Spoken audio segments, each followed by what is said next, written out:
Alright, now we should be live on Discord as well.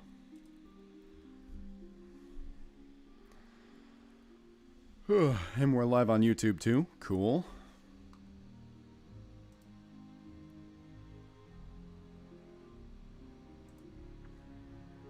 And while we're waiting on people to show up, I'll go ahead and, here we go, take care of something else.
Alright, cool. We got a few people in here. Hello, Goji Bun. Hello, Avon. Hello, Yuki the Autistic Potato. Alright, awesome. Now that we got some people going in, I'll go ahead and start the show here. So, as y'all can tell by the name here, this is going to be a stream where we talk a little bit about how to start playing Everquest 2. You can see this window here. I opened a brand new account, which you can open completely free, and I'll show you how to do that here in a minute. We're actually going to start opening up another one, and I'll walk you guys through the entire process, and then we're going to build a character. And I'm thinking we're going to build a character off of one of the meta series characters, or just one of the DDLC characters, you know, just for fun. And once we get, okay, yeah, cool, we got a few more people coming in, nice. Alright, so let me go ahead and switch to another window here for 1 second. Here we go. So what you're seeing right now, folks, is the homepage for Everquest 2. You're only ever going to have to visit this website once. It's, you can see it, https://www.everquest2.com/home. And after you come to this website, you want to come to the top right here and hit create an account. Once you, yeah, it'll tell you, create an account to play for free. You would make your Daybreak username. Let's just make one for fun here. So yeah, that's actually the name of the one that I just made, DDLC Stories 4. So let's make another one just for the heck of it. Let's see. Oh, whatever. Like, let's say Cheese Car 49, just something random. So it'll, you'll see these three things. Has to be 4 to 15 in length. It can only contain letters and numbers, and it has to be an available username. Then you can come up with any password that you want to here. Whatever, just type in something random, then try to type in the same thing. And then it'll tell you your password strength. Type in your email address, your country of origin, your birth year. I think you only need to be 13 in order to play. You can leave the first box here blank, and you can, I think you have to click the second one, you accept the terms of service. Then you would click the play for free button. And after that, it's going to give you an EQ2 setup download, and you just follow the steps from there. And what you should get is an EQ2... oh, yes. Good question, Benedict Liu. This will be in the archive. Yes. You can, yes, you can play the whole game without having to purchase anything. That's another great question. You do not need to spend a penny. There are some things that you can buy as like shortcuts in this game, but you can play the whole thing without having to buy anything. You're going to watch it and make an account? Well, cool. Thank you very much, Yuki the Autistic Potato. So you guys saw the website that I just went to. I can bring it up one more time in case you guys need to see it again. Let's see, maybe some of you guys will be able to even follow me here. So yeah, you would just come to, here we go, let me open this again.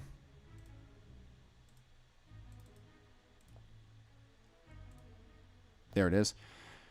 You would just come here, click create an account, fill out the necessary information, and then it'll send you a download called EQ2 Setup. You use that to download the game. And it's a pretty massive game, so it might take you a while to download. So, you might want to download it, like, if you're doing school stuff or you got to go to work or something, you might want to start the download first thing in the morning so that maybe it'll be done by the time you get home from work or something like that. Because, yeah, it's a massive game. It's not going to take up too much of your memory, so don't worry about something like that. Anyway, so once you've got that done, let me switch over to the game window. You'll start the EQ2 launcher, and when you first open the game for the first time, you're going to see something like this.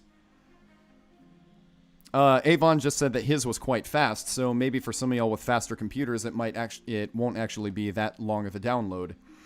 Anyway, so you're going to see this page when you first open up, and you'll notice that you have the choice of making a level 100 heroic character, or you can make a standard character. Now let me explain the difference between these two. You can make the level 100 heroic character for free. The highest level you can go to in this game right now is level 120, so you can go up 20 more levels from level 100. You're just starting off at a pretty high level. But here's the catch. If you make a level 100 heroic character, it's sort of like a free trial character. Once your character hits level 101, if you want to unlock that character, you are going to have to pay a little bit of money. I don't remember exactly how much, but if you make the level 100 character, you can play it as long as it's level 100. But as soon as it hits level 101, it's going to tell you you can't play this character anymore until you pay for it. So these first 100 levels, you're basically paying for the free 100 levels. If you create a standard level 1 character, it's completely free. You'll never have to pay anything to play it. So it's your choice in that regard. We're going to go ahead and make... I guess we'll just go ahead and make the standard level 1 character. Now from here... you can choose the type of server that you want to join. Now, if you're playing the free version of the game, you can only choose the traditional server. If you if you're paying for the membership subscription, then you can choose either the progression server, the event server, or the free trade server. But I'm not really big on either of those. I always play the traditional server, so that's what we'll pick here. So select. Now then, we are going to make our character. Now, the first thing that I would like to know from you guys is, Benedict Liu, good question. You can make you can make 2 characters. I think actually, no, on a free account that you paid nothing for, you can make 2 characters. So if you want to, you can make a level 100 character, and you can make a level 1 character. Yes, you can. Or you can make 2 level 100s, or you can make 2 level 1s. So, Avon, the thing about Monica and Akuri is that I actually have already made both of those characters. So, the meta-series characters that we have not made would be MC, Ken, Joel, Sayori, Natsuki, Sayuri, Sayonica, and I guess that would be it. Coach Thomas, Sokka. Alright, so Avon says Sayuri.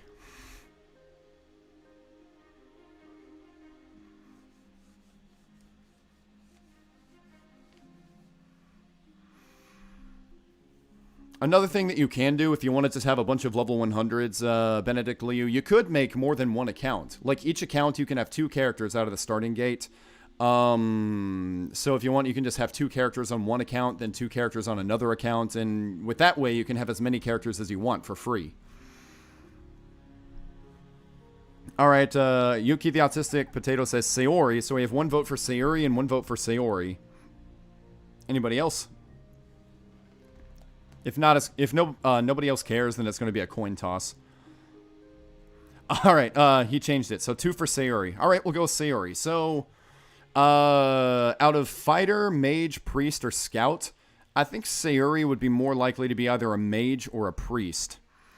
I'll go ahead and tell you what our options would be here. So for Fighter, we have a whole bunch of subclasses here. These are your 4 main classes, Fighter, Mage, Priest, Scout.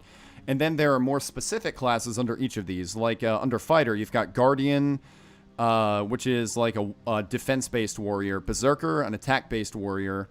And it's more, well, Guardian, they fight best when it's 1v1, and Berserker fights best when it's the Berserker versus a whole bunch of other creatures that you're fighting.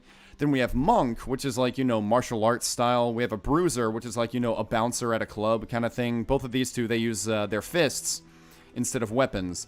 Then we have a Paladin, which is like a holy warrior, and a Shadow Knight, which is like an unholy warrior. Is a Scout like a thief or rogue kind of class? Yeah, some of them are. A Priest, we have Templar, which is like, it's a type of cleric. It's like, they are bigger on, they're sort of a mixed breed between a fighter and a healer. Like, they have healing spells, but they're not as good as other healers, and their attack power is higher than other healers. And Inquisitor, which is basically the evil version of the Templar, and actually I think the Inquisitor actually is slightly more like a fighter and like a tankish kind of class than a Templar. Like, if you want somebody that can both be a tank and a healer, then an Inquisitor is a good choice. You've got Warden, which is like, you know, kind of like a druid, a sort of nature kind of healer. And you've got a Fury, which is like an animal-based kind of healer. A Mystic, which is like a shaman, like, you know, summoning spirits. And a Defiler, which is basically the evil version of a Mystic. Then for Mage, we have Wizard, which is like an elemental spellcaster. A Warlock, which is a spellcaster, but deals more like with toxins. An Illusionist, which is pretty much exactly how it sounds. Their spells are illusion-based. A Coercer, which their expertise is in mental manipulation. Like, they can possess other creatures to fight for them, and they can also to a certain degree possess their allies to make their spells more powerful. Then you have a Conjurer, which basically can summon elemental creatures to fight for them, and a Necromancer, which can summon like zombies and skeletons to fight for them. Then you've got the Scouts. You've got a Swashbuckler, which is like a pirate, sort of like a pirate-ish, ninja-ish kind of class. Think like Edward Kenway from Assassin's Creed. That's pretty much the Swashbuckler. You've got a Brigand, which is basically like a thief, like, you know, a highwayman. A Troubadour, which is a musician. And basically their expertise is like they're a buff-based class. Like, they have a variety of different buffs to help their allies get stronger. Troubadour is better for having magical allies, and then you have the Dirge, which is better for having physical allies. So Troubadour is good for like mages and priests, and Dirge is good for fighters and scouts. Then you have the Beast Lord, which is basically a scout that can befriend other animals and have those animals fight for them. Then you have a Ranger, which is exactly what it is. It's a Ranger. Their most powerful attacks are ranged-based, but they do have some melee attacks. Their defense is really crappy, but from a distance, their attack power is really good. Then you have the Assassin, which I think actually is my favorite scout class. I mean, you know, it's exactly what it is. They have very high DPS, very high attack power. They have okay defense power, good agility. And a lot of their spells are based on doing damage over time, like making their opponents bleed and get weaker. So that's why the Assassin is probably my favorite scout class. What did you choose for Akuri and Monica? I chose Coercer for Monica because of the way that she manipulates the characters in the original DDLC, and I chose Assassin for Akuri because, you know, assassin, knives. So that's what I chose for Akuri and Monica. So for Sayuri, I'm thinking she's probably going to be a priest. What kind of priest? Probably a Templar? I'd say probably, yeah, Templar is the best match for Sayuri as far as priests go. In the mage category, there's nothing really that fits her as mage. Like, the closest thing would be Illusionist, probably. I'm thinking Templar is probably a better fit for Sayuri. So, alright, we'll make Sayuri a Templar. Now then. We can choose good, neutral, or evil, which Sayuri would be good, obviously. And our choices, well, neutral means that they can be good or evil, which Sayuri would be human. But if we wanted to, just to be creative, we can make Sayuri, you know, like a half-elf, or... I don't think we can make an erudite look like Sayuri.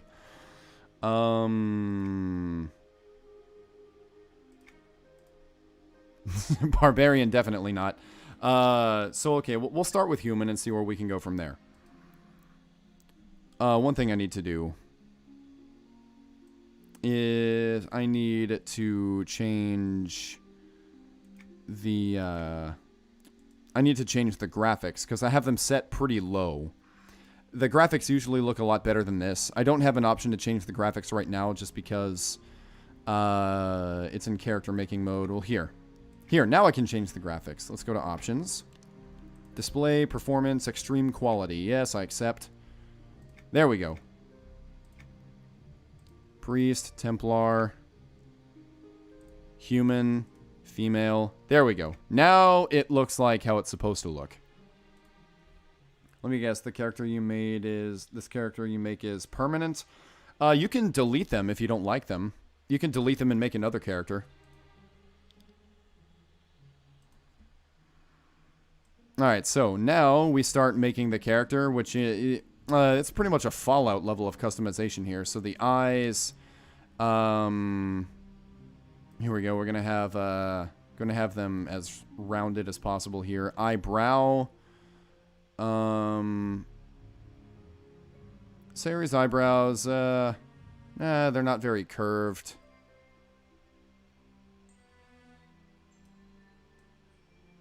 So that's pretty good for Sayuri's eyebrows. Eye color, well, we don't really have a solid choice for Sayuri's eye color. The closest we would get is like dark blue, try to get some of that purplish in there. Okay, so for the head...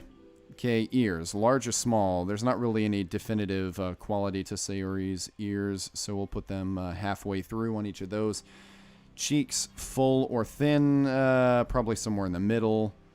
High or low? Probably on the high side. Chin. We'll say...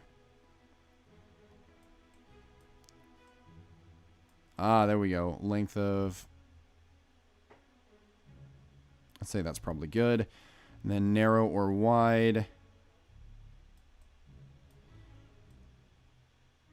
Well, given Sayuri that masculine jawline, we ain't going to do that for her.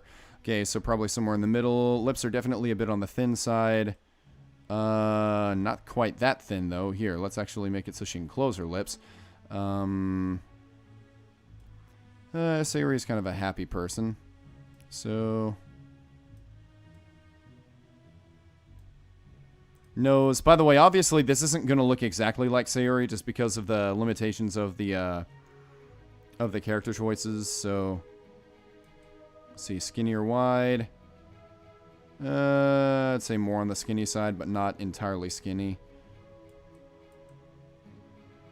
That's a little too long. Let's shorten it up just a bit. Okay. No, not Sayori. Not Sayori ransomware. Sayuri.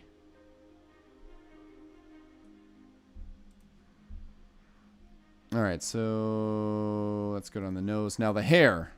Now let's see. Not bald, not braided. So yeah, let's look at both the front and the back. See which of these hairstyles most resembles Sayori's.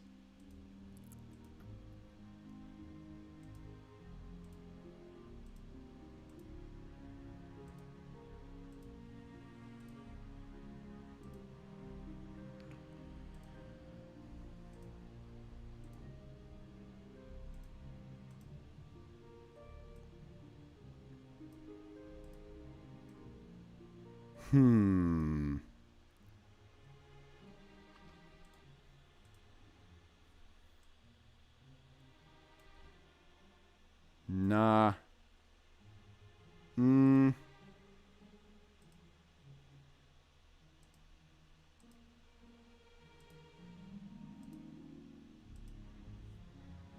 And none of them really look that much like Sayori's hair. This one isn't... I mean, none of them are close, but that one's seems to be the least far so far. The damsel's not. The austere knot also ain't too far off. The gracious dame, I think I gave this one to Monica.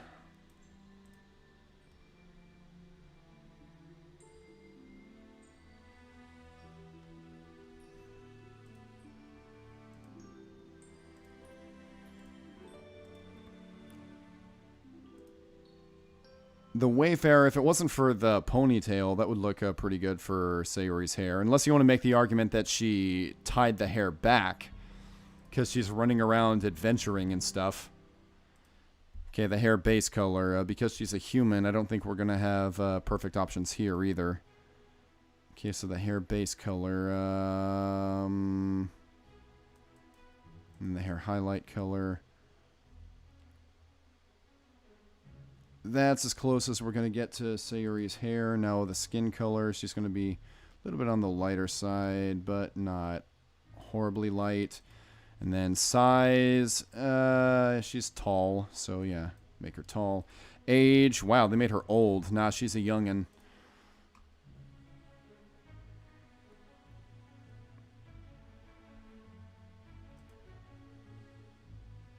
Still pretty far from how Sayori looks here, but let's see. But we're just going to get as close as we can. I think in terms of hair, this is probably the closest style that we're going to get. Unless you want to see if maybe choosing an elf class would be a little bit closer.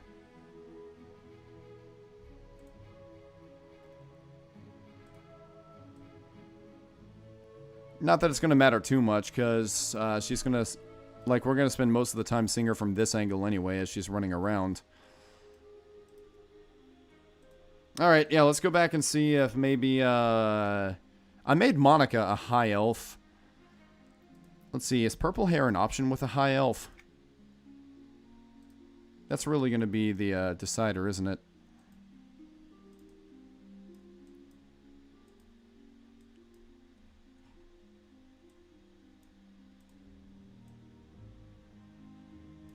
No, we can't even get anywhere close to that with a high elf. Alright, half elf maybe. This half elf has kind of a punk rock look to her. I don't think we're going to be able to get this to look quite that much. Well, let's look at the hair options. Maybe one of these is really close to Sayori. That's not too bad. Let's get rid of the accessories, though. Sayori doesn't have piercings. Okay, so looking for a hairstyle that looks pretty close to Sayori. This would be a similar hairstyle to Sayori. This ain't... it's pretty off, but it's not that far off. The Harlequin, the Rapture, the Vamp, yeah, a little too messy. The Rebel Child, the Urchin. Here, if we make the highlight color match, now we can get that, that.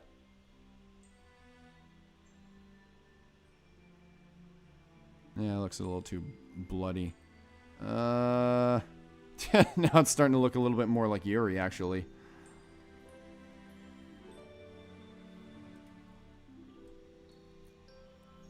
Okay, so before we work with the facial features, I don't think we're going to have good options with a wood elf. I don't think purple hair is going to be an option with a wood elf. Oh, it's just as much an option as the others. Let's look at the hair designs.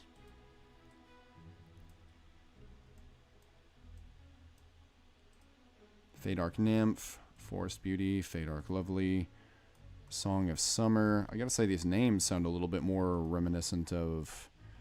Look at that. Okay, the Woodland Noble. That is not horribly far off from Sayori. Ivy Crown, the Innocent, the Eldar Sprite, the Meadow Noble, Petal Hat, Forest Child. That's also not too far off. The Lovely Maiden, the Wind Nymph, Ivy Bun.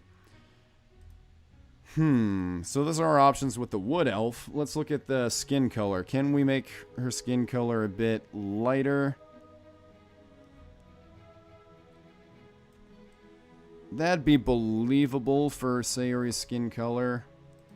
Size. Wood Elves are small, so we'd have to make her as big as possible. Oh, which one of these was the most... As far as glyphs go, or shrouds, Sayori wouldn't have one. No tattoos for Sayori. If you want to make the argument again that she tied her hair back...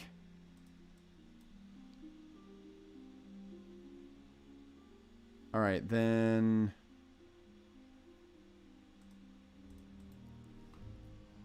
Well, let's see. What elf might be the way to go? Let's see. We'll have those in the middle. We'll shrink the ears so the whole elf thing doesn't seem too far-fetched. There we go. Thin the cheeks up a bit. Give her those high anime-style cheeks. Whoa, okay. Definitely not. Okay. Okay, not super wide, but okay, there we go. And then... There we go. And...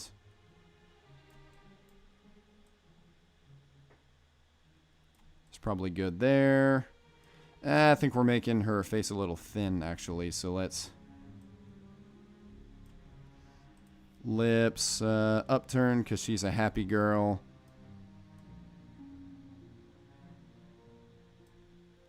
Maybe not full lips. Let's widen them up just a hair. It'd be okay. Okay, yeah, downturn nose. Yeah, skinny it up a little bit.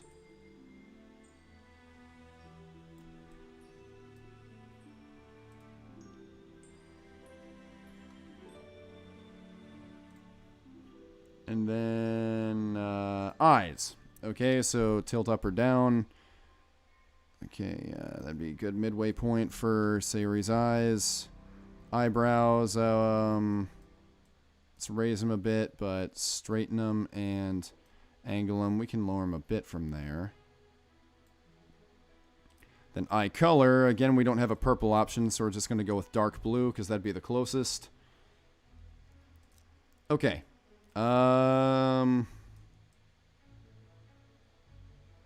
Her eyes are a little far away from each other. I think that's just a characteristic of the Wood Elves. So here's how she looks from the side. Alright, the eyes look a little more backed up. Let me lower the eyebrows a bit more. The Wood Elf face looks a little bit wide. But okay, so that's the Wood Elf option. And then there's the human option. Neither of them, and of course, nothing that we do is going to look exactly like Sayori, but these are our two options for our Sayori character. We have human. That's about as close as we can get to Sayori with making a human. Then we have the Wood Elf. That's about as close as we can get. And Half Elf, I think, we're not going to quite get there with the Half Elf.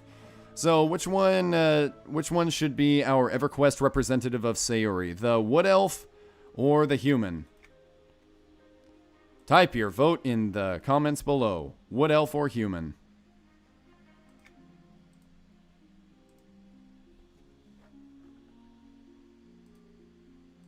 Also, we're deciding now because I don't want this to take forever.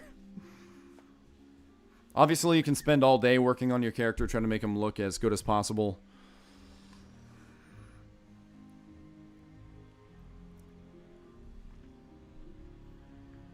Alright, Yuki votes human. This is the wood elf that we're looking at right now. Alright, so this is the human.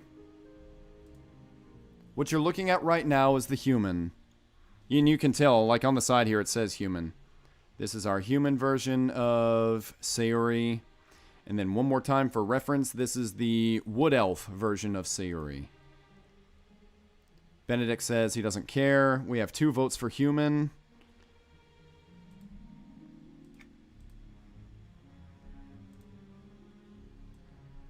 There's the human from the side.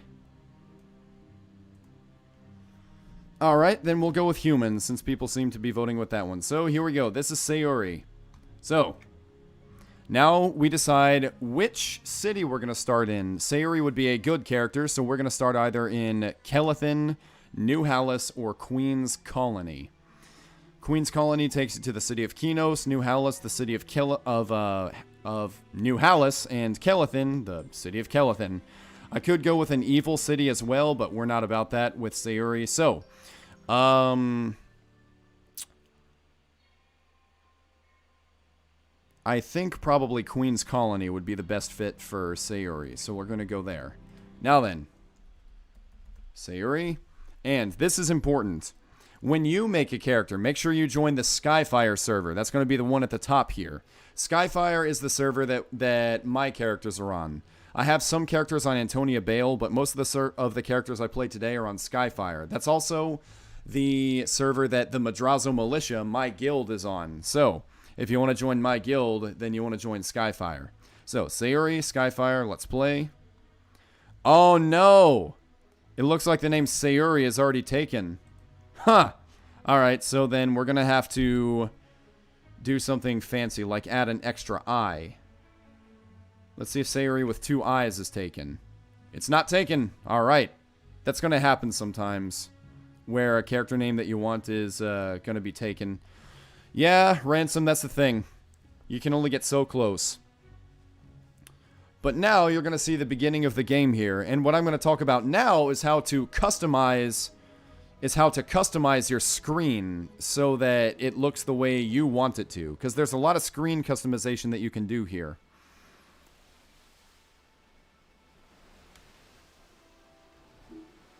Alright.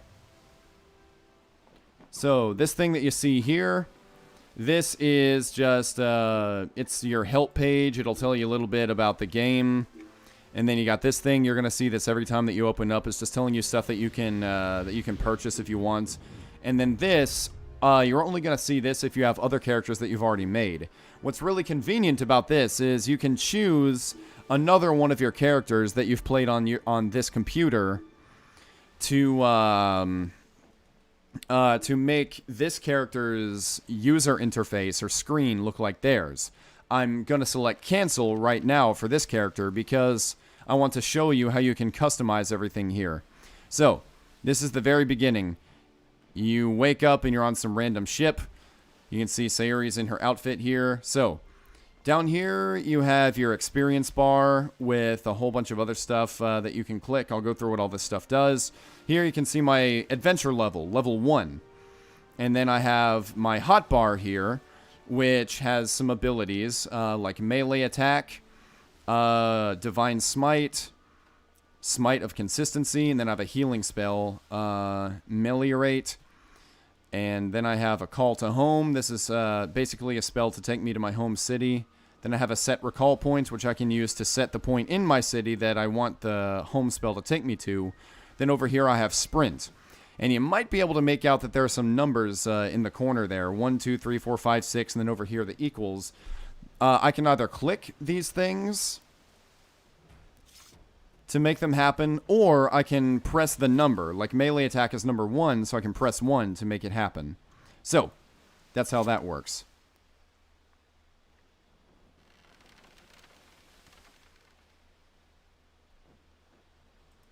Alright, so down here you see an EQ2 button. If you click it, you'll see pretty much everything you could ever need to get to by clicking, but you can also press buttons to open up a lot of these windows. The main one that you're going to be opening up the most is if you press C on your keyboard, it opens up your character window. And you can see this is all the stuff that Sayuri is currently wearing. She's got some basic armor on. She's got a ranged weapon. She's got a melee weapon. She's got food and water. She's got one big bag with 24 slots to put stuff in. And then she's got all of these small bags, each with 4 slots. When you get new bags, you can replace these small bags with bigger bags that you pick up along the way. Avon can tell you a little bit about that, because we did that on his character the last time that he and I played together.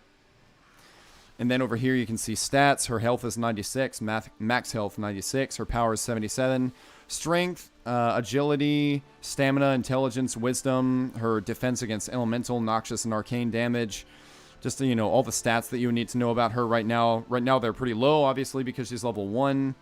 Then, so this is your equipment page. If you click appearance, you can see right now it's empty. Let's say I picked up some armor that looks cool, but I don't want it to be the armor that I use for my stats. Well, I can put that cool looking armor here in my appearance slot, and my character will look like she's wearing that armor. So the equipment page is what determines your stats, and the appearance page is what determines how you look. So, that's how that works. Then you have your skills page, your adventure skills, and your general skills. Maybe I'll talk a little bit about that later. A whole bunch of other stuff I don't really need to get into right now. So, you use WASD to move around, you press space to jump, or you can use your mouse to move around too. You can hold down the left mouse button and use it to drag the camera. You can hold down the right mouse button and use it to both drag the camera and turn your character. If you press left and right together, your character will walk forward, same as if you're pressing W. And if you want your character to walk forward without having to click, you can just click the mouse wheel once, and your character will start moving on her own. And you can still turn her by holding down the right mouse button.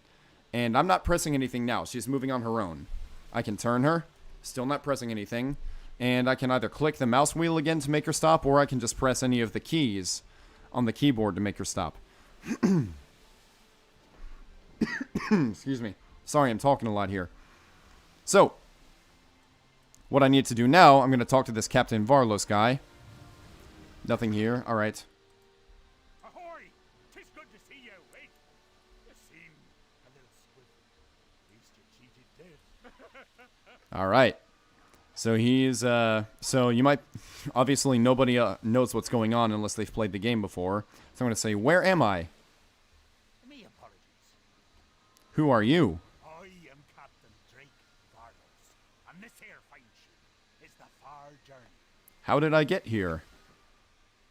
Me hearties pulled you from the sea, you and those other bilge rats. Do you remember? Vaguely. Where are we headed?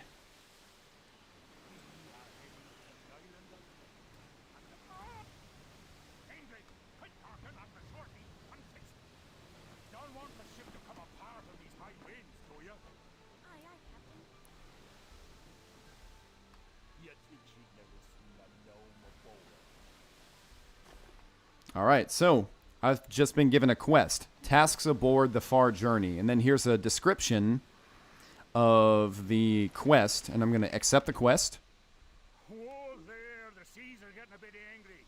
Go speak to me first mate Wowland. He might have something for you to do. Okay. So, before I go on, let's go ahead and talk about screen customization. So you can see there's a little question mark here. You click on it and it'll tell you something that the game wants you to know, but if you don't care about them, then you can just click straight through them, or you can read them if you want to learn more about the game. Now you see this guy Wallen that Varlos told us to go talk to. He has a book over his head. Whenever you see a character with a book over their head, that means that they have a quest update for you, so you talk to them to get the quest update. But before I do that, let me go over a little bit about what's on the screen here. So, up here in the top right corner, we have the mini-map. It tells you the zone you're in, the Far Journey. Right now my map is unavailable. In the very top corner there, we have Norath time. We have like a clock. Norath time, which currently is 2:02 p.m. It, like, minutes go by in about 3 seconds in Norath. Norath is the name of the planet that Everquest happens in. And then under that it says Earth time, which for me it's 6:37 p.m. Then yeah, you see the mini-map right here. As I turn my character, the arrow in the center turns as well to let you know if you're going north, south, east, or west. Then down here you've got my quest list. You can see tasks aboard the far journey. I should speak to Wallen. That's a quest. Down here we've got spell effects. So right now I've got mail that I haven't read yet. Every new character gets mail, and right now my food and my drink are affecting me. The better the food and the drink, the better the bonus you'll get from eating and drinking it. And it'll last for a certain amount of time. And when the food and drink spells wear off, your character will eat or drink another piece of food if you have any available in the slot. Now then, up here you've got your health and your power and your character's name. And down here we have the chat bar. Now, right now, some of these windows that I have are unlocked and some of them are locked. So right now, the chat bar, it's unlocked, so I can drag it anywhere I want on screen. So I'm just going to drag it up here. And I'm also going to make it a little bit wider, because I prefer it that way. And I'm going to make it a little bit bigger. Drag it up to the top here. Then once it's in a place I like, I'm going to right-click and click Lock Window. That way it doesn't move. Now, whenever I move my mouse over to that area, the chat bar will show up. You can see right now I have two windows, Main Chat and Combat. If I right-click and I hit Add New Tab, now there's a new tab. And if I want to, I can right-click on this new tab and hit Chat Options, and now I can make a new chat. So you can see, first we can give it a new name. Let's go ahead and title this one Group. And first I'm going to minimize everything. So I don't want spells. This is going to be a group chat bar. So I open up where it says chat text, and I'm going to unclick private chat, and I'm going to click group chat. This is going to be a group tab, so whenever I'm in a group, anytime the group talks to each other, all of the group text will show up in this chat bar.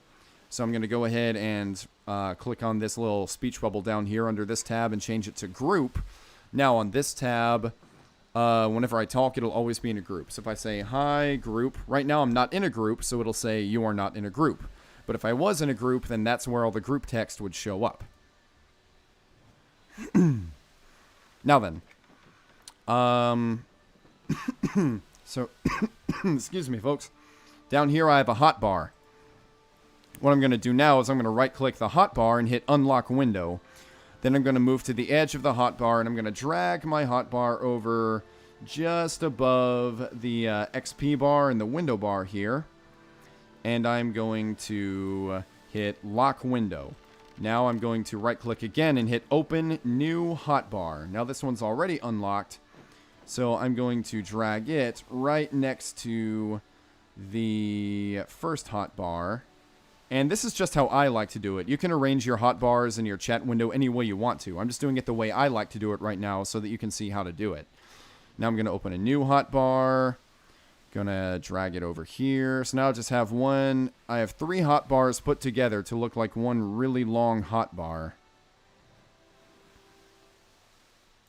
Oops, come on. And yeah, I'm kind of a perfectionist when it comes to this. I want it to be as good as it can get. Whoops. Here, let's get you back. And yeah, I'm very meticulous about this, I know. And come on. Alright, still needs to go up one more pixel. And there we go. And you're going to get a whole lot of new moves. The only reason I have so few moves right now is that this is a brand new character at level 1. So I'm already going to go ahead and set up all of these hotbars so that when this character does get new moves... Whoops. Looks like I drug this one a little too far. Let me unlock it.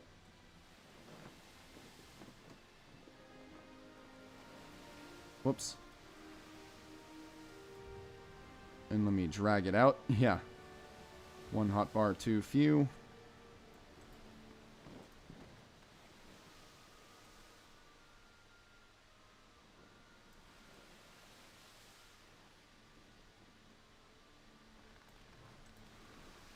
Just making it look real nice, getting all these hotbars in here.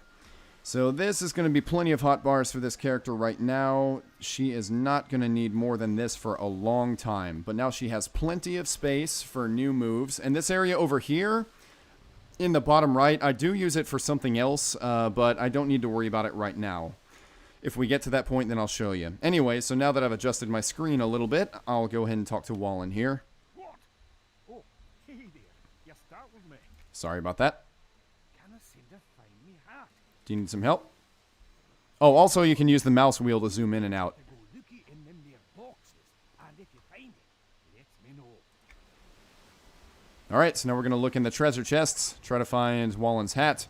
In here we have a small bag that I don't really need. Wallen's hat, we do need that. A threadbare tunic, which is not as good as what we have on, so we're going to leave it. Then these two boxes are empty. Now let's go speak with Wallen again. Also, we have a couple of question marks here. I don't need them. Ah, me hat. Now me is safe, thanks to ye. Here, take this charm. May find a use for it. Alrighty. Now the quest is telling us to go talk to Ingrid. So let's go talk to her. Hello, how are you? Good, thanks. How about you? I am fine. Just after the last pickup, I have been working extra hard since Vim said she would give me the piece of Lucklin she found. Vim? Yes, Vim, the merchant over there. She found a small piece of the moon and is having me work for it. Maybe you can go buy it from her for me. Sure, but I have no money. Maybe you have something she will buy. Why don't you go talk to her? Sure. So now we gotta get this charm.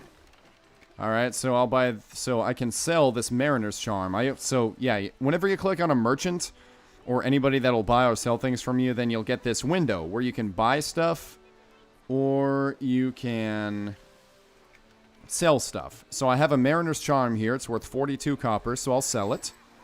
Now, let's say I wanted the mariner's charm back. I didn't mean to sell it. Then I can click buy back, and I can buy back the mariner's charm. But I need to sell it for the quest. So I'll sell it, and then I'll use the money I got to buy the Shard of Lucklin for 36 copper. Now I'll go talk to Ingrid again. Ah, you got the shard! Great! Now I can stop doing this work and enjoy the rest of this trip. Here is some coin for your help. Alright, so Ingrid gave us some money. She didn't give us much, but she gave us a little. Now we have to go speak to Captain Varlos again. Avast ye, we need to talk. What is it? Well, 'tis a bit of a problem. You see, there be rats on board. The vermin keep eating the supplies, and I need ya to go feed them to the deep before they eat anything else. So you want me to kill him? Yeah, that's what we'd be needing. How do you expect me to kill him? With this ear club, it is nice and splintered. Sure to cause them some pain. Ha ha. Aye, aye, Captain. So, he gave us a splintered club that we could use. Now, we could use the club, but if we open up our bag, so press C, then click the first bag, and we look at this club here, if we put it on, we get +1 to our primary attribute, which since Sayuri is a priest, that would be wisdom, and +1 stamina. So we get more health and more power, but you can see it does less damage than the weapon we have, the Templar Morningstar. The Templar Morningstar does 2 to 6 damage, the Splintered Club only does 1 to 3. So I'm going to keep using the Morningstar. And you can see the rats, now they have a little feather icon next to them. That means I have to kill them for a quest. So, I'm going to melee attack him. Now my character's automatically fighting.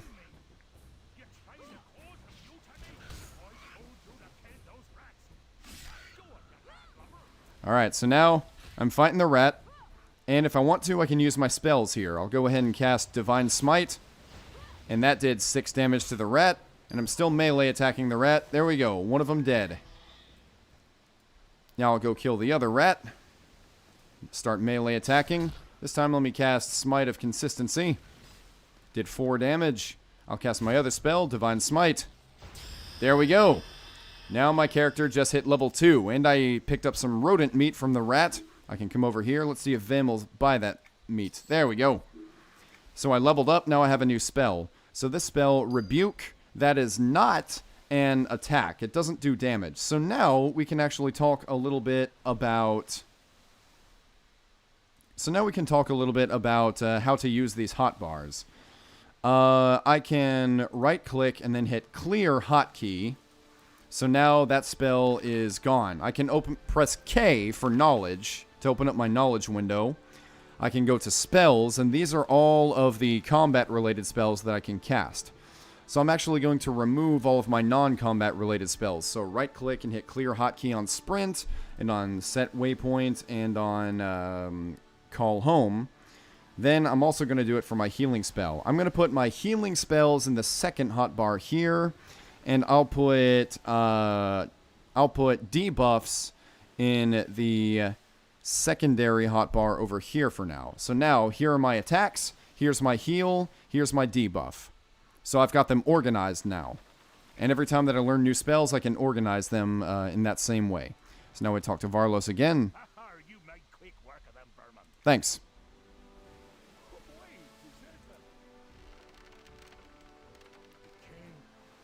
We've got a dragon.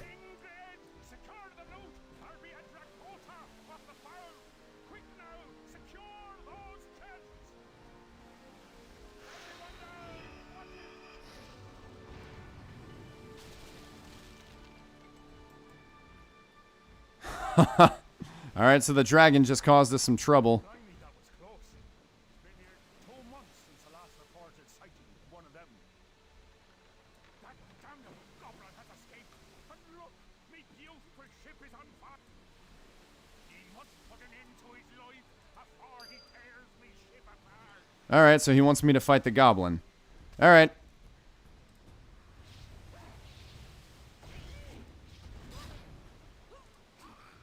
We'll go ahead and use the debuff on him. Looks like he's about dead, though. There we go.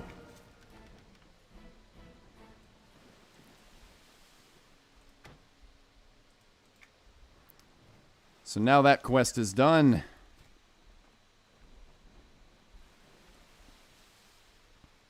Now we'll go ahead and talk to Varlos.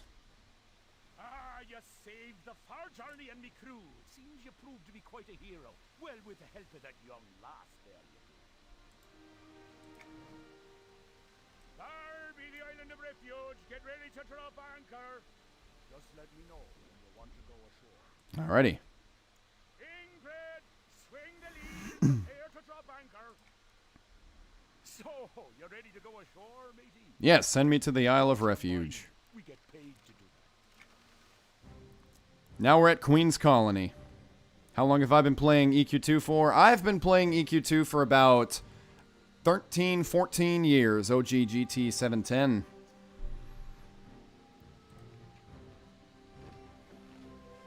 Right now, I'm just trying to help anybody else who might be interested in the game start playing by teaching them about, you know, user interface, how the combat system works, all that stuff. Oops, did I move my camera? Nope, we're good. While that's loading, let me go ahead and switch my lights.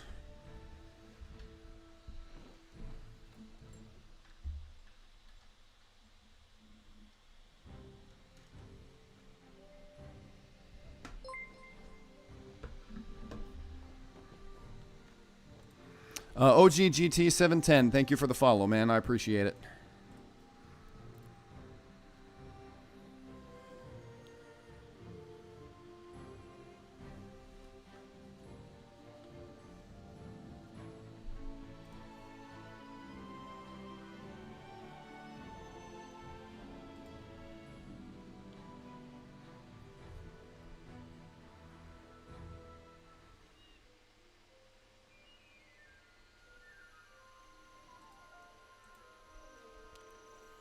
So now we are on the Queen's Colony. So, quest Welcome to Norath. Shar's Faith will accept the quest. Now then, I'm going to speed through these beginner quests because what we want to do next, what I want to talk to you guys about next is once you actually get into your city.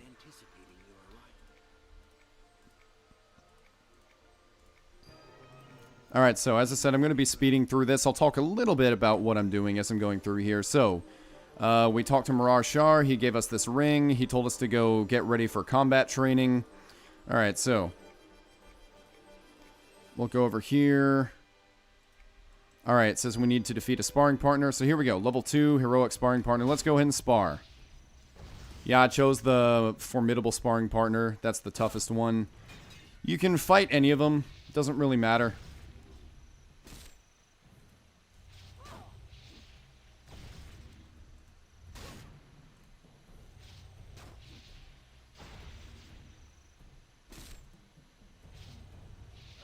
If she does enough damage to me, then I'll use my healing spell. So you can see how that works. I'll go ahead and use it now. So I'll use my healing spell. Boom. Now my health is back. Pretty self-explanatory.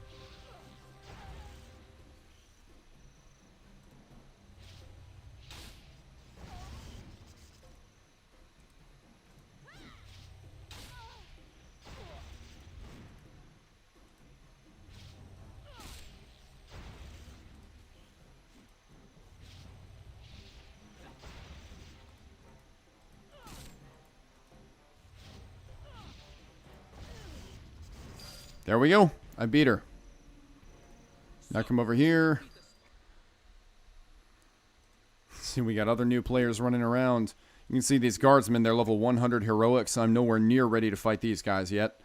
So, I'll talk to Marar Shar. Defended myself, and I learned about combat. He gave us some gloves to put on. So, the mitigation is 6, plus 2 primary attributes to, and to plus 2 stamina. I think the gauntlets are still a little bit better. So, by the way, whenever you have stuff on your screen that you want to close quickly, you can just spam the escape button and it'll close all your stuff. So over here you see a shiny thing with a question mark on top of it. That's a collectible. So I'll click on it, double click on it. It's a hawk feather. I pick it up. I'll add it to my collection window. It should show up automatically once you pick up the collection item. If not, then you can just click it in your chat bar here and the collection window should show up after that.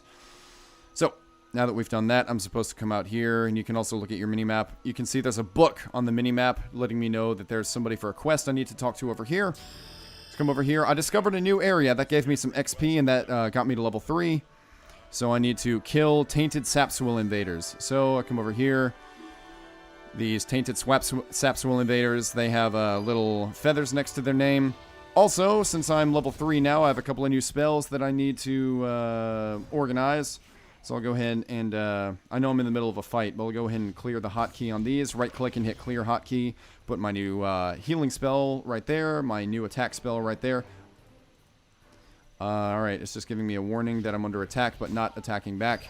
So there we go, defeated 1. And I feel like I can take on 2 of these guys at once. So, oh, he got one of them for me. There we go.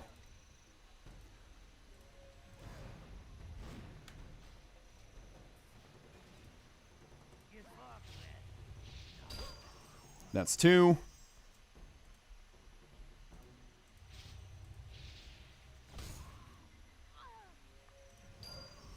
And that's 3.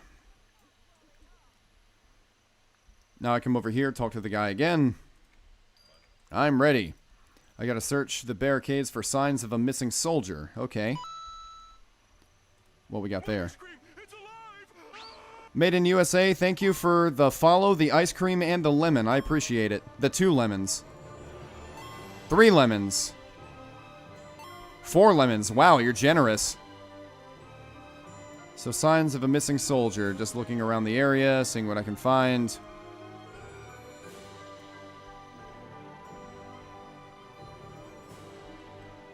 So I see some Tainted Sapswill guys. Here we go. Dead soldier. And, uh-oh. Looks like it came back to life as a zombie. So now I've got to fight the zombie.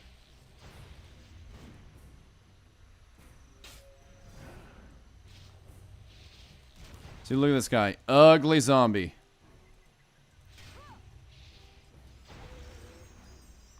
Alright. Now I have to go back and tell the sergeant the bad news.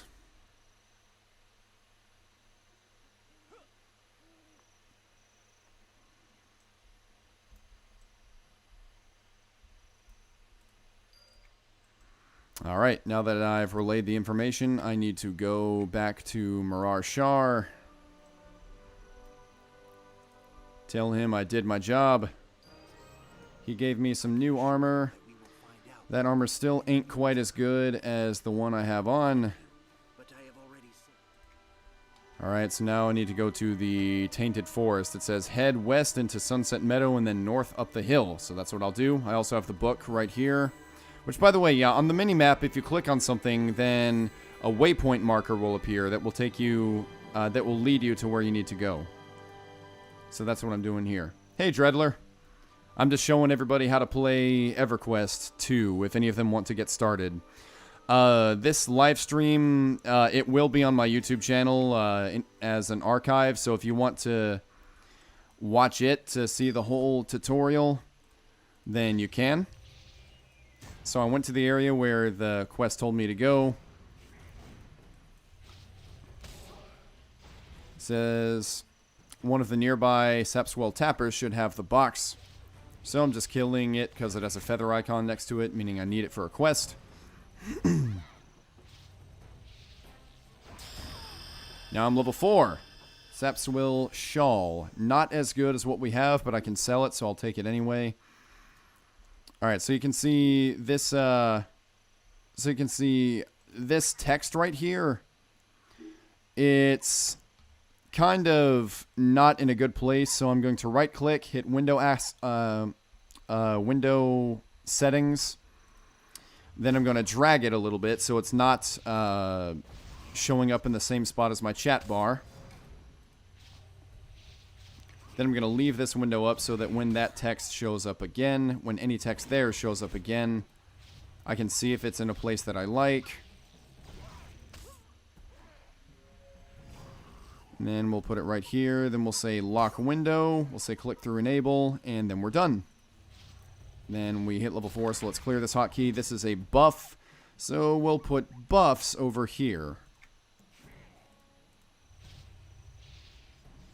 And this is a buff for a group friend until canceled. Can I use it on myself? Yes, I can.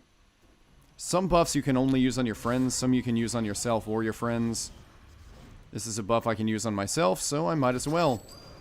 Whenever you kill something, you can double-click its body to see if it has anything on it.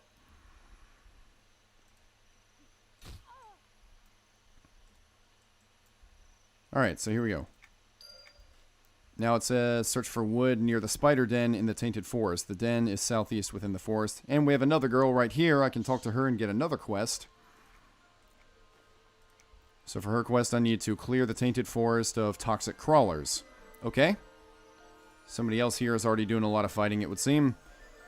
So we got toxic crawlers here. Ah, he's hogging them all. Come on, let me get some kills too, buddy. I'm going to come over here because that toxic crawler's almost dead. Here. There's 2 of them there. I hope I'm not biting off more than I can chew here.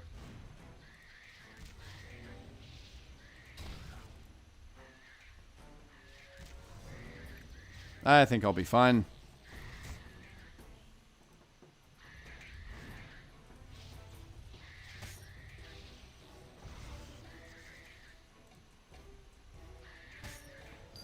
One down.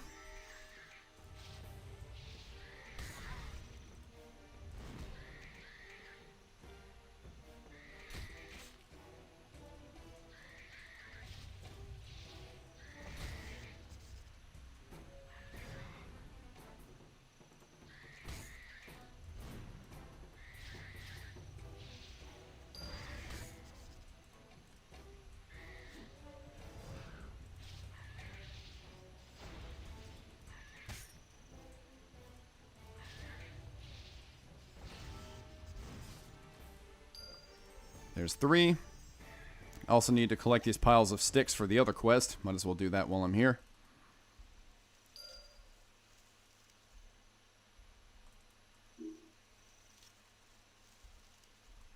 There we go. Now I need to take these back to that predator guy, but before I do that, I need to kill another toxic crawler. Ah, another one spawned on me. I gotta kill 2 of these things now. Oh well, more XP.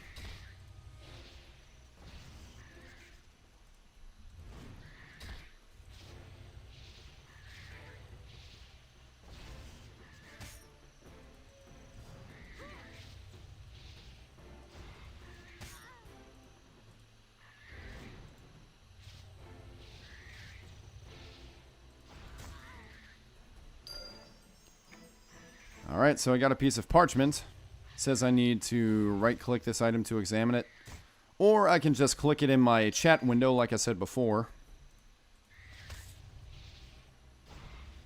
While hard to decipher, the writings indicate that there is a problem with the toxic crawlers. I'll try to find another piece of parchment on the spiders, but it might take me a while to find one.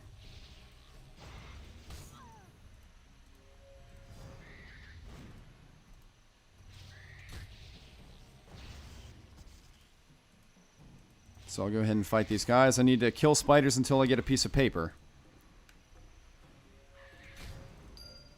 Okay, I only needed to kill one. Awesome. Alright, so I'll click it again in my chat window, put together the parchment pieces, roll the parchment up. According to the parchment, there is something hidden in the rock pile. I need to take a closer look.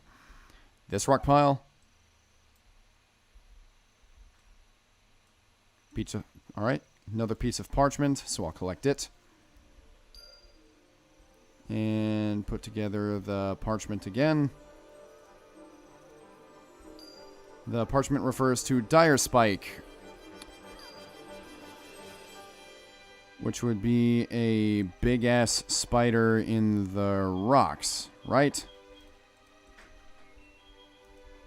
Yep, there's Dire Spike, level 4. Bigger spider than all the others.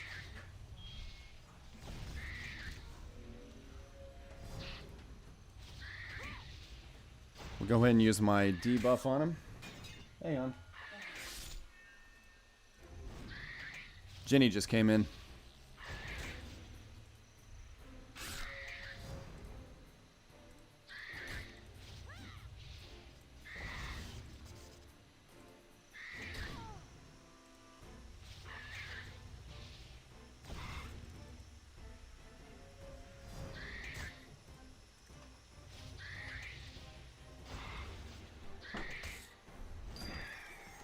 And there we go. Laced Spike. I cannot use this. You can tell by the red text that I can't use this, but I can sell it, so I'll take it anyway. Now I've got 2 books over there. I'll go ahead and click through all these. I've got 2 books over there. I got another crawler on me. I'm just going to run past him. So you can see one of the books does not have a feather. One of the books does have a feather. If it has no feather, that means that this is the end of the quest.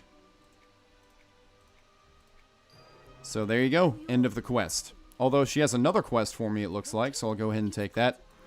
Now, I'll talk to this guy.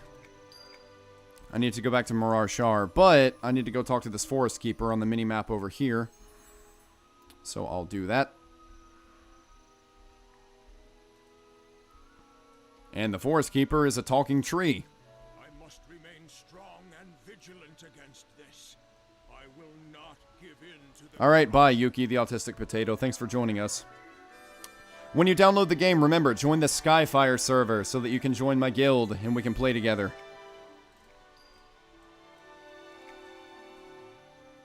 Alright, so now I need to kill ghostly Treants.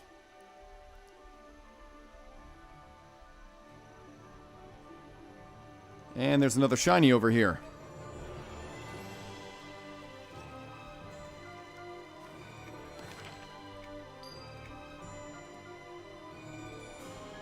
These are level 5, 1 level higher than me, but let's see if I can kill them.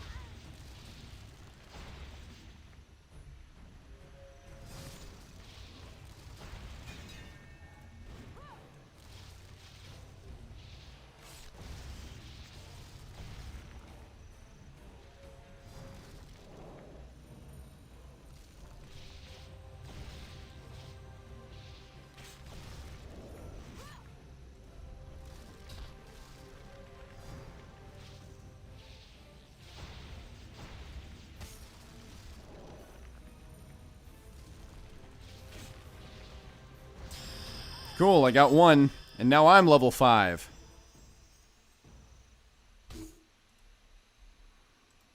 Alright, so we got some new spells here. Okay, so we got Holy Armor, that is a buff, so I'll put it here. And we have Divine Providence, that is for a Heroic Opportunity, which is something special. I'll go ahead and put it in the buffs category for now. Heroic Opportunities basically mean you do a chain of attacks, in a given order. And it does, and something good happens. So yeah, I can see I clicked Heroic Opportunity. One of my spells started glowing, or started flashing, so I click it. There we go. Heroic Opportunity. Something happened in my favor. Now I do it again.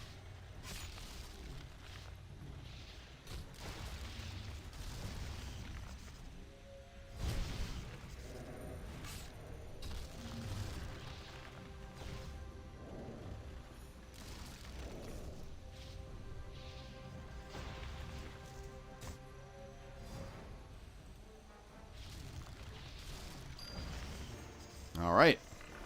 So that's 2 down.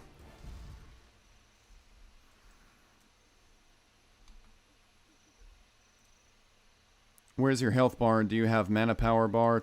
Yes. At the top left-hand corner. That's my health and my mana. The green is the health and the blue is the mana.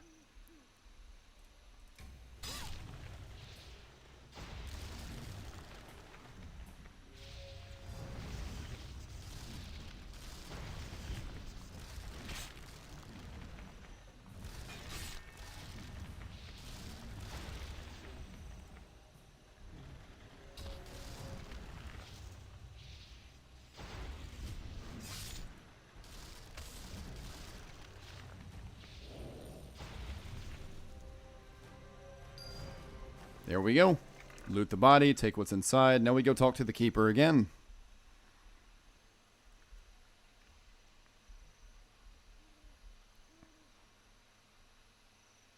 Hey, collectible.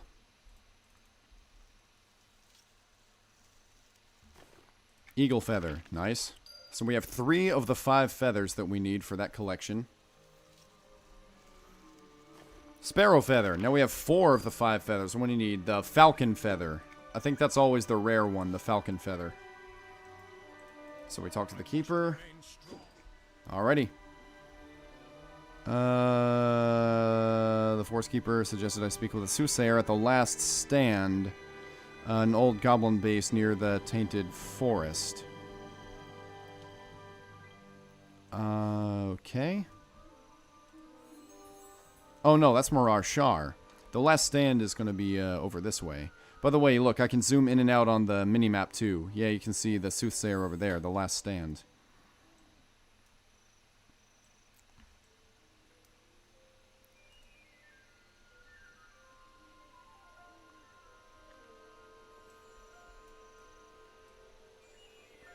And over here, look, we have a named Grimroot. Whenever a target has a name, if they have a level and a name, then that pretty much always means that they're special and that they drop some unique gear if you kill them. So we're gonna see if we can take on Grimroot here.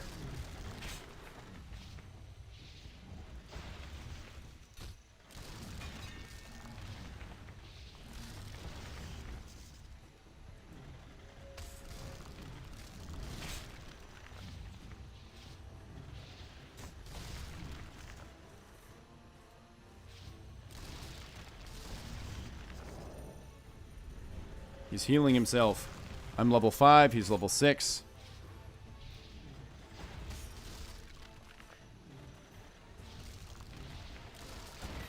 There we go. What's in the treasure chest? Hey!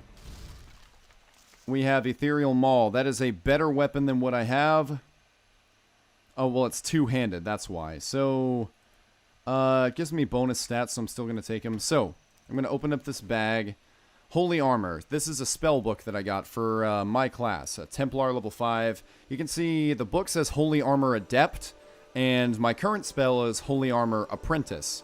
And you can look down and see that the Adept version is slightly better than the Apprentice version, so I'm going to click the book to absorb the knowledge. Then I'm going to recast the spell.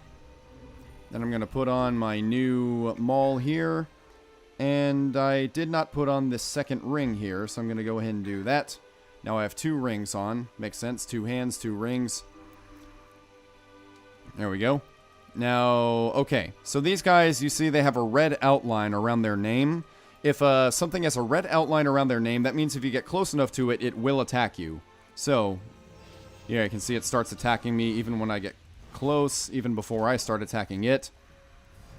So now I'm fighting 2 of these guys, it looks like. Looks like they were in a group together.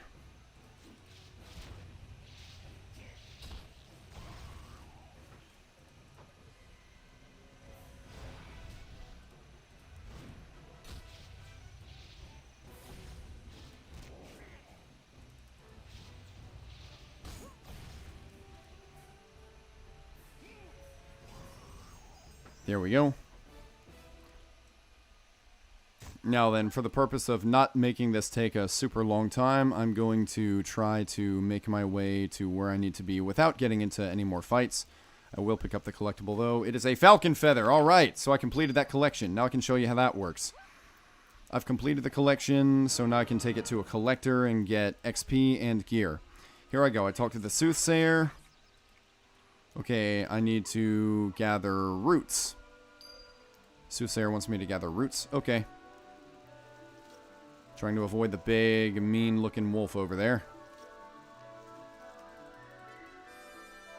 Now I'm gathering. I'm clicking the roots, trying to gather them. It keeps saying I fail to get anything from the roots. That wolf is going to get close to me. I'm going to have to fight it, aren't I? Yep, there we are.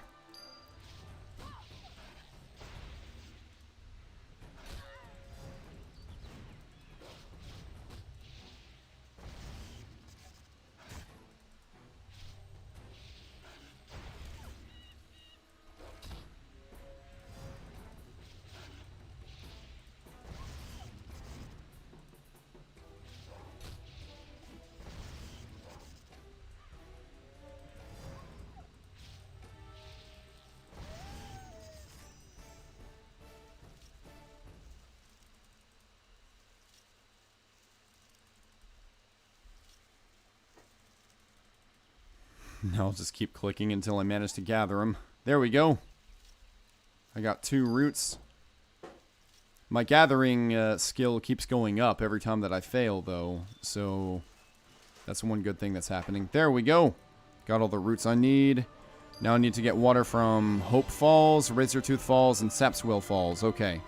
So just any time that I see a waterfall, just go and get some water.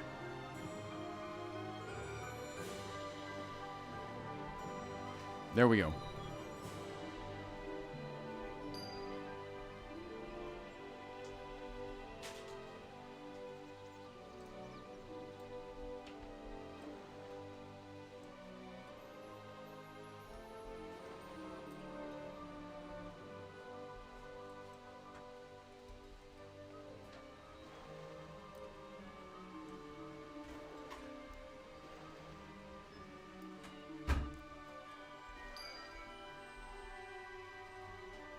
So 3 waterfalls. Trying to avoid other conflict.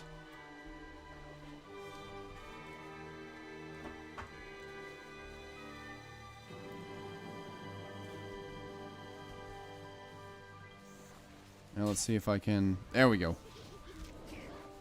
Ah, we got some guys on. By the way, you can run away if you get into an encounter, which I'll show you here. Whoops. Ah, got stuck behind a rock. Okay, they're leaving me alone. Good.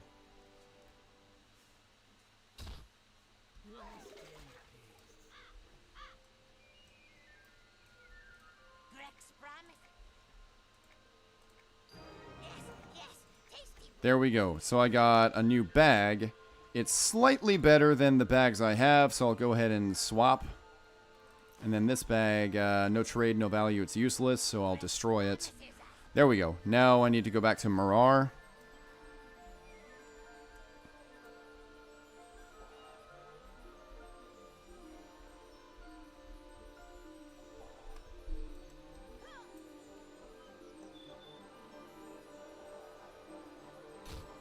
Alright, they're attacking me again.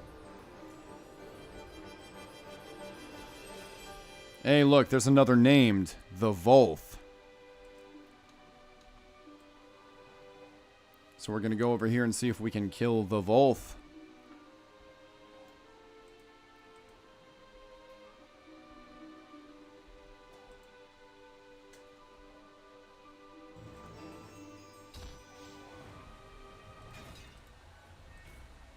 Level 5, 1 arrow up, so a little bit stronger than your average level 5.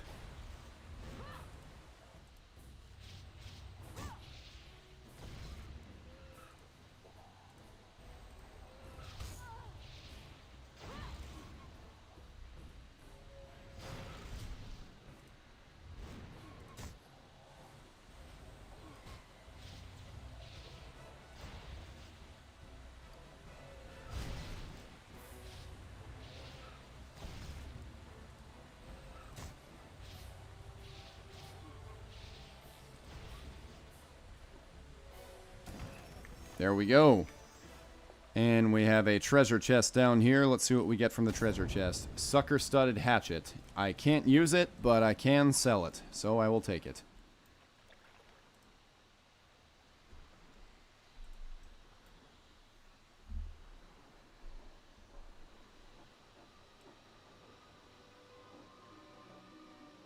By the way, one thing you can do, you might notice that Sayori is wearing a helmet, so you can't see her face.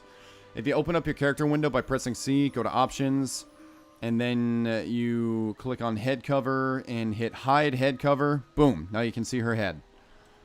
But she's still wearing the helmet, just now you can see her head. We'll do that guy's quest a little bit later.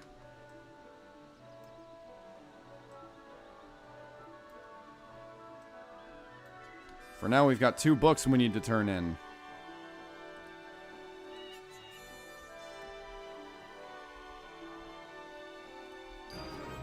There we go. And we'll take his new quest in a minute. Actually, you know what? You guys get the idea.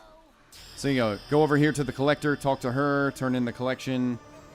Get collected feather necklace. That's a level 10 item, so I can't use it yet. Alright, so that's Cure. That is a buff. That's Wrath is a spell, so we'll keep that. So we'll put Cure over here. Summon Food and Water. That's more of a buff, so we'll put that over here as well. Alright. So yeah, y'all get the idea. What I'm going to do now is...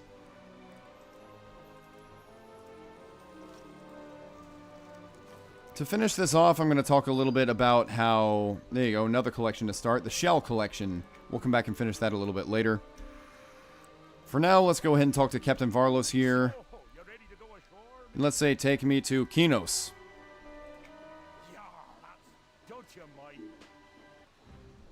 So now we got the Call to Home spell again. Now we're going to come to the city of Kinos, and we are going to get a quest called Winds of Change. And this quest is basically just us getting a place to live. So, it says locate the Lion's Mane Inn and Tavern in South Kinos and find a door for a basic inn room. So right now we're in Kinos Harbor, and this place is way bigger than that island we were at. So yeah, there's a lot more stuff that, since this is a basic introduction... Since this is a basic introduction of the game, I'm not going to talk about a lot of the stuff that we're passing right now. But I am going to go ahead and go to South Kinos and find the tavern since I know where that is. So right now this is Kinos Harbor. Going to come over here to the Kinos Capital District. And through that door is South Kinos.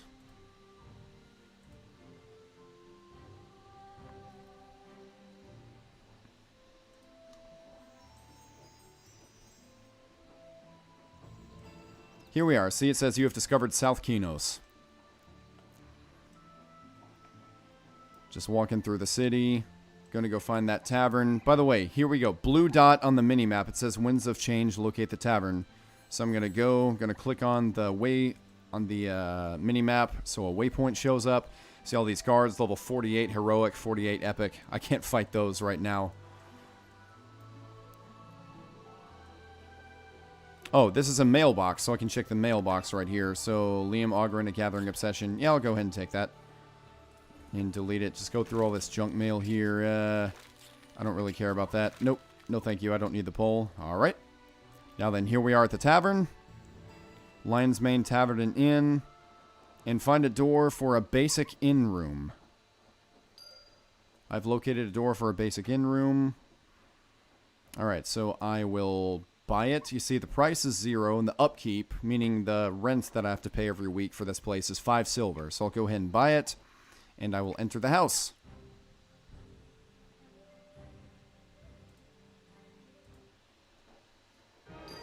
And then here I am. I just got some basic furniture, which I can now put in this house. It's a 2-room apartment that now my character owns, and I can put furniture and stuff in. So, Torch of the Concordium, I will go ahead and put it somewhere in this house. Let's see. For now, I'll just put it in the corner over here. And then we have the Lion's Mane Circle Counter. That's cool. We'll just put it over here for now. Right in the corner of the wall here. There we go. So I don't have a bed or anything like that yet, but I've got a torch and a counter. So there you go. Alright, so now, let me go ahead and go sell some of this stuff that I don't need.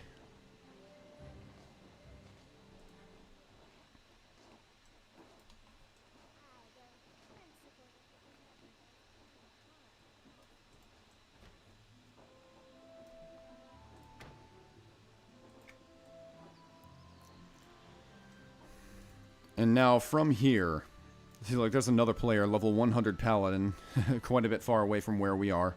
So, I'll go ahead and come to here. Where's a guy that I can sell some stuff to? Punky is level 48, Monk. Okay. Just gonna find any old merchant to sell my junk to. Doesn't really matter at this point. So here we go. The stable merchant. Oh, he's not going to buy any of my stuff. Okay. Some merchants, yeah, you get unlucky. Some merchants, they just won't buy your stuff. Okay, so let's see what I can get then. There's another collector. They're not going to buy my stuff. If I go up here, Taylor, can I sell my stuff to you? Yes, I can. So, alright, I'll keep the feather necklace, but I'm going to sell everything else. Sell the club, the swill, ink sac. There we go. So now I've got 14 silver. I'm saving the necklace for when I hit level 10. Now then, the next place that I'm going to go is I am going to go outside the city to... Actually, I'm going to go to a Mariner's Bell. So right now I'm walking through South Kinos. Going to go ahead and walk over to North Kinos and use a Traveler's Bell, a Mariner's Bell, to go to a zone where I can start doing some quests.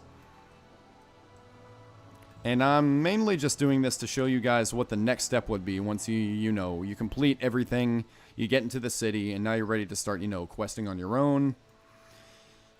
We can talk about, like, joining guilds and stuff when some of you who decided to download the game, which it's awesome that some of you decided to download, even as I was giving you this tutorial. I can't wait to play with you guys. It's going to be fun.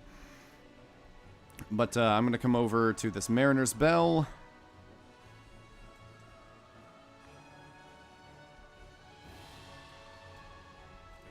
And travel within Kinos, and I'm going to go to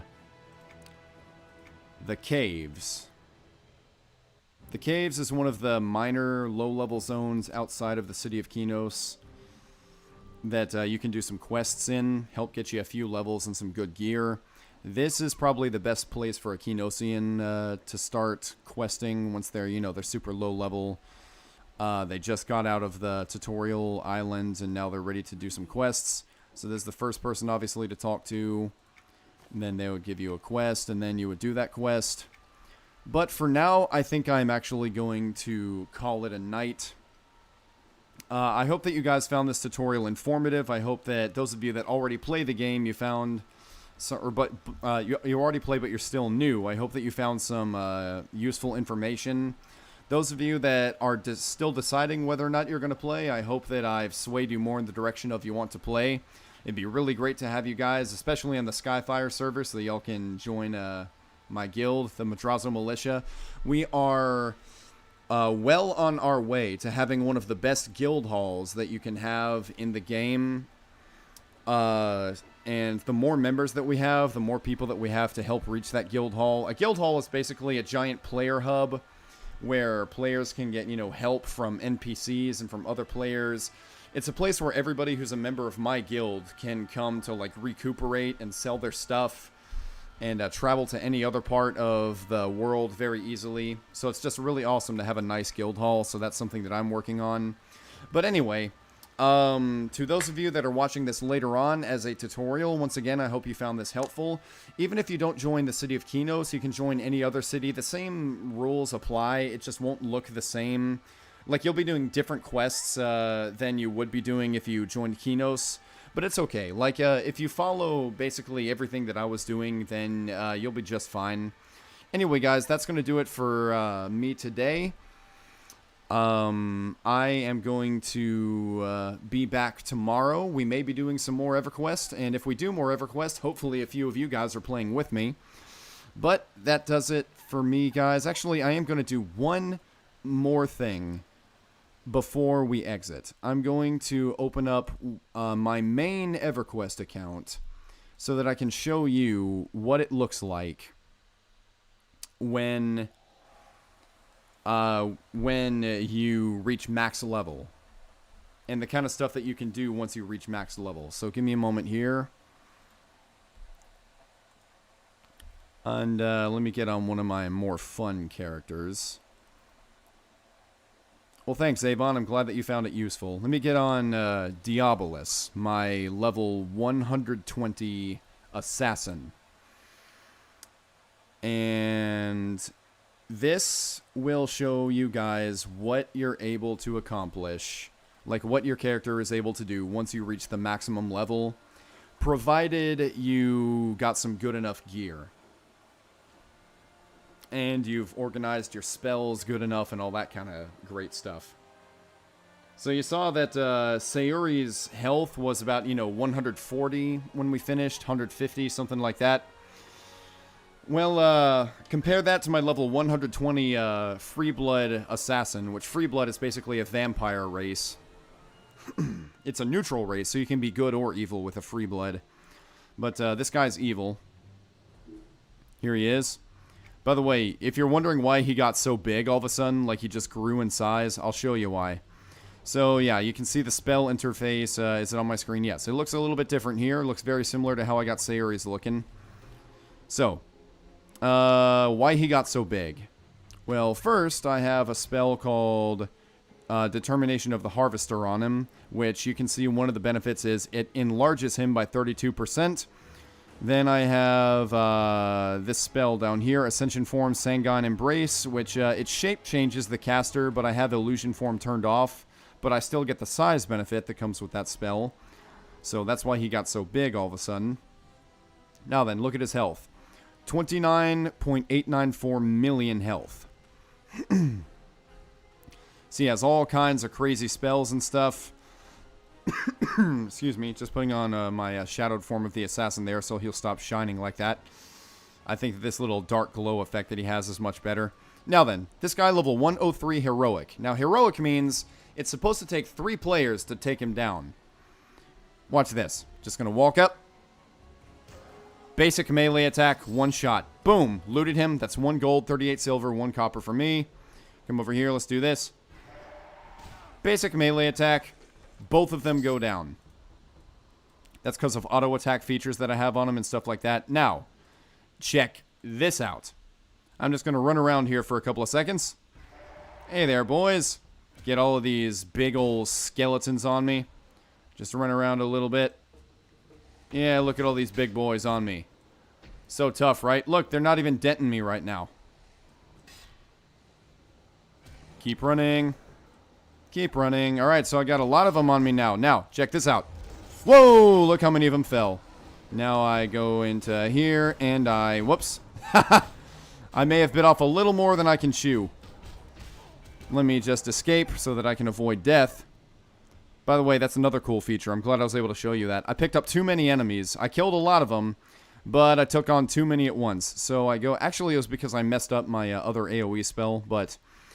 so I used escape, basically teleporting me to a safe spot of the zone so that I do not die. that's another cool thing that you get to do as a scout, and if some other classes like Shadow Knights can do that too if you pick up too many guys. But yeah, I did here. Let me take out a slightly smaller number of these guys so that I can show you. I can demonstrate more effectively how many of these things you can kill at once. So here we go, picking up a lot of them. By the way, one thing to note: this guy, he's level 120, but I have an effect on him. There you go. I took out about 7 of those guys out in one hit. Got about 4 more of them. I'll just pick these other guys off. There we go. I have an effect on him to where his current level is level 110. So he's actually 10 levels lower than he normally is. You can see that level 110 in the corner there. That means, yeah, he's got a Chronomage effect put on him. So he's level 110 right now. So he's actually, yeah, 10 levels weaker than he would normally be. Let me go ahead and pick up this big round of guys over here, too. Big old round of skeletons here. Hello, skeletons. Fancy seeing all of you here. Let me pick up your friends over here. Now then, let me just... There we go. And then another AoE to take out the others. There you go. That was about 10 skeletons. When I started fighting them, they died in about 3 seconds. Now, a lot of them don't have anything on them, but I can loot their bodies. That time I did not screw up the second AoE, so I was able to do better that time. So yeah, this whole floor is pretty much clear except for the inner rooms. Picking up a little bit of gold. There's some scuff marks on the floor here. Cool, I can get a quest from them. I'll go ahead and do that. Let me go ahead and pick off these guys here. Ornate chest. Shattered High Keep Heartstone. These are the things that I'm trying to collect thousands of in order to get that guild hall that I mentioned earlier. Anyway, yeah, can I get this Beware Undead quest? There we go. So yeah, there's a lot of quests in here that you can beat for those Heartstones that you need for the guild hall. So I don't have enough space to loot the trail map. I've got a lot of junk in my inventory, apparently. So I need to get rid of something. What can I get rid of? What can I get rid of? Okay, Corrupted Zombie Skin. Don't need that. There we go. Trail map. Get that for another quest. There we go. Another Heartstone. Now let's run in here. Shiny. Ancient Asherwood Tome. Hey, that's the last of a collection that I'm doing. Cool. So I just finished a collection. Let me go ahead and get all these guys.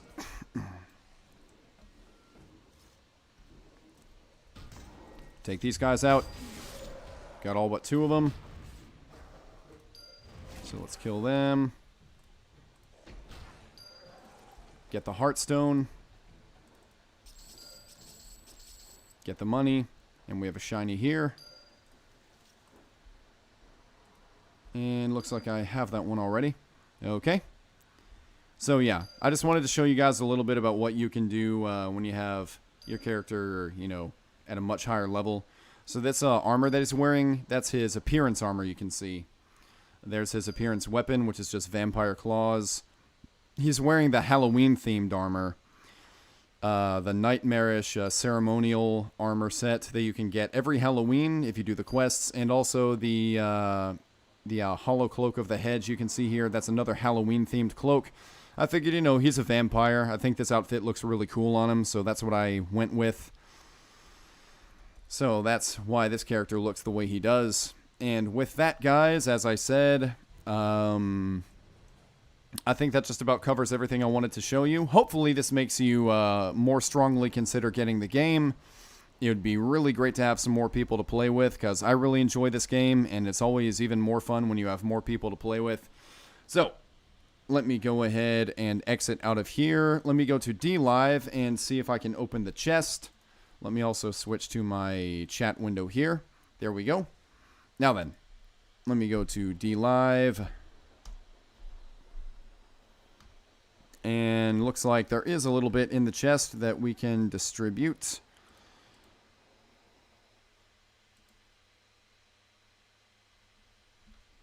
Whoops, false alarm.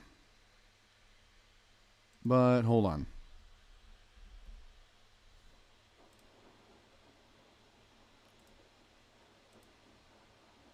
Yep, false alarm. I guess we didn't have that many viewers on D Live today.